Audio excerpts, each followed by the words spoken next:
Assalamualaikum warahmatullahi wabarakatuh. Kembali lagi bersama saya Sarjana Walet.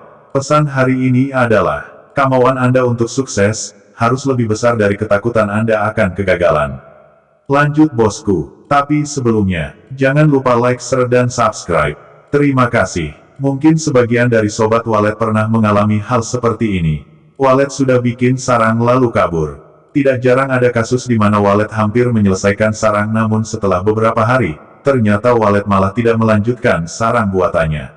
Parahnya lagi burung walet pergi entah kemana. Apakah burung kabur ke gedung lain atau mungkin hanya pindah ke papan sirip lain? Kita ketahui burung walet yang masuk ke dalam gedung baru akan melalui tahapan proses adaptasi. Proses adaptasi ini dapat berlangsung cepat dapat pula berlangsung sebaliknya yaitu lambat. Hal ini biasanya tergantung pada mental burung yang masuk, selain itu faktor kondisi yang ada di dalam gedung juga menjadi penentu. Burung walet memiliki karakter bermacam-macam. Ada yang memiliki mentalnya pemberani, namun ada pula burung walet yang bermental penakut. Yang penting jangan bermental miskin bosku. Untuk walet dengan karakter penakut, tentu akan membutuhkan proses adaptasi yang dapat memakan waktu yang cukup lama. Di sisi lain faktor internal gedung walet juga memberi peranan penting akan cepat lambatnya gedung untuk dihuni burung walet. Di samping kondisi suhu serta kelembapan dalam gedung harus disesuaikan dengan baik, tata ruang serta tata suara tentunya juga harus baik. Fase adaptasi burung walet untuk menghuni gedung baru tentu bisa menjadi gagal disebabkan oleh beberapa hal. Yakni, walet berpindah ke gedung lain yang mana gedung lain memiliki daya tarik suara panggil lebih bagus ketimbang gedung baru Anda.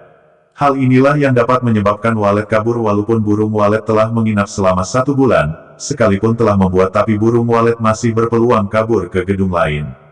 Maka dari itu, walau pada papan sirip telah mulai terbentuk sarang yang separuh jadi, tapi ternyata, kotoran walet yang ada di bawah sudah kering. Itu merupakan pertanda bahwa walet pindah gedung sebab walet kurang nyaman di gedung kita atau tergoda oleh suara panggil di gedung orang lain. Di saat musim kemarau, di mana kondisi suhu maupun kelembapan gedung berubah menjadi lebih tinggi, biasanya banyak walet muda yang pindah gedung.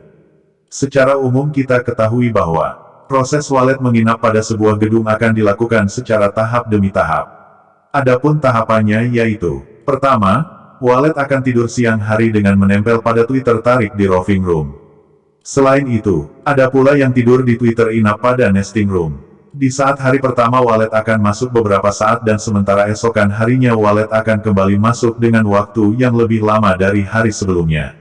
Dan hari berikutnya, walet akan kembali masuk dengan waktu yang lebih lama dan begitu seterusnya. Dalam tahapan tersebut, walet secara umum belum berani menginap di dalam gedung baru.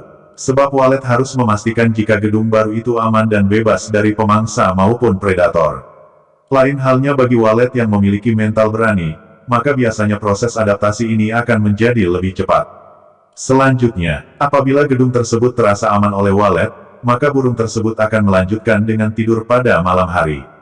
Namun ketika tahapan ini terjadi jangan senang dulu. Walaupun walet sudah menginap bahkan seminggu lamanya di dalam sebuah gedung baru, peluang kabur walet masih terbuka lebar. Tahapan berikutnya yaitu, setelah walet menginap selama beberapa bulan, kemudian dia mulai memasuki masa kawin. Maka burung walet akan memulai mengeluarkan air liurnya untuk membuat sebuah sarang. Namun setelah sarang setengah jadi, kenapa malah ada yang tidak diteruskan?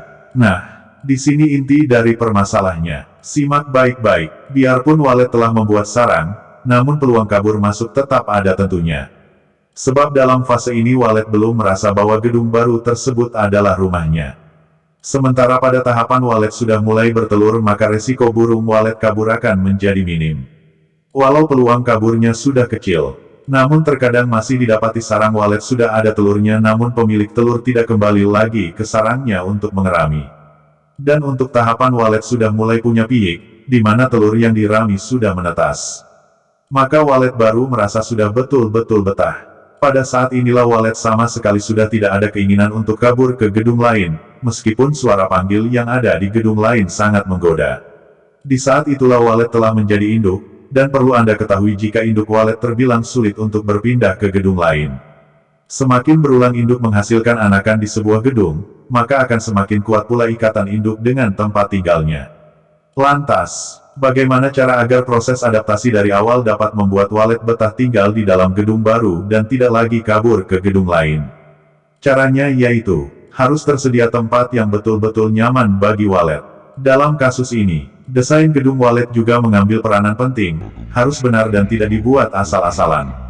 Sebaiknya pengaturan tata ruang harus simpel. Suhu maupun kelembapan mesti sesuai dengan habitat walet. Penggunaan sarang imitasi dapat membantu agar walet cepat bertelur sehingga kemungkinan kecil walet akan kabur. Selain itu pengaturan tata suara juga tak boleh dikesampingkan. Tetap gunakan suara original yang benar-benar memberi respon yang baik.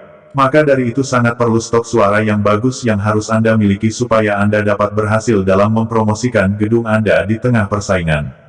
Jadikan gedung walet Anda menjadi pusat perhatian untuk walet-walet muda. Semoga bermanfaat. Salam, Sarjana Walet.